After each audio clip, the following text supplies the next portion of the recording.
Hello everyone, welcome to my new blog. তো আজকে আবারও রিমাদির বিয়ের একটা ব্লগ নিয়ে চলে এসি।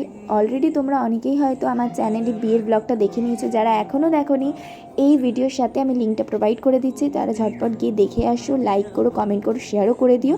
তো আজকে আমি তোমাদের সাথে শেয়ার করতে চলেছি রিমাদির বিয়েতে আমরা কী কী খেয়েছি।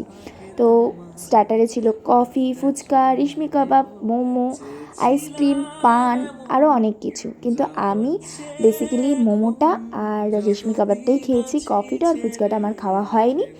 তারপরে আমরা বসে পড়ি মেন কোর্সে, কারণ অনেকটাই দেরি হয়ে যাচ্ছিলো আর আমাদেরকে বাড়ি ফিরতে হতো। তো আমি আর রিয়া এখানে বসেছি খেতে, আর সামনে দেখো লাইভ মিউজিক চলছে, খুব ভালো লাগছিলো, অ্যাম্বিয়েন্সটাও খুব ভালো ছিল। তো প্রথমে এখানে দিয়ে দিয়েছিল ফিশ ফ্রাই, স্যালাড, কাসুন্দি, তারপরে দিয়েছিল কচুরি আর আলুর দম, বেশ ভালো ছিল। তারপরে ছিল সাদা ভাত, চিকেন ছিল, মাটন ছিল, আমি চিকেনটাই খেয়েছি। তারপরে ছিল তোমার চাটনি, খুব সুন্দর চাটনিটা ছিল, পাঁপড়, রসগোল্লা, আর এখানে ছিল নলেন গুড়ের সন্দেশ। সব কিছু মিলে দারুণ ছিল খাওয়া দাওয়া। তারপর লাস্টলি আমি খেয়েছিলাম মকটেল। মকটেলের মধ্যে আমি সত্যি কোনো ফ্লেভার জানি না, তো ওরাই আমাকে সাজেস্ট করলো এটা খেতে, এটার নাম ছিল ব্লু ওশান, আর সত্যি খুব ভালো ছিল। দেন খাওয়া দাওয়া শেষ করে বাড়ি ফিরে আসি। বাড়ি ফেরার সময় বরযাত্রীরা ঢুকছিল, সেটার একটু ভিডিও নিয়ে নিই। তোমাদের কেমন লাগলো ভিডিওটা অবশ্যই জানিও কমেন্টে। বাই।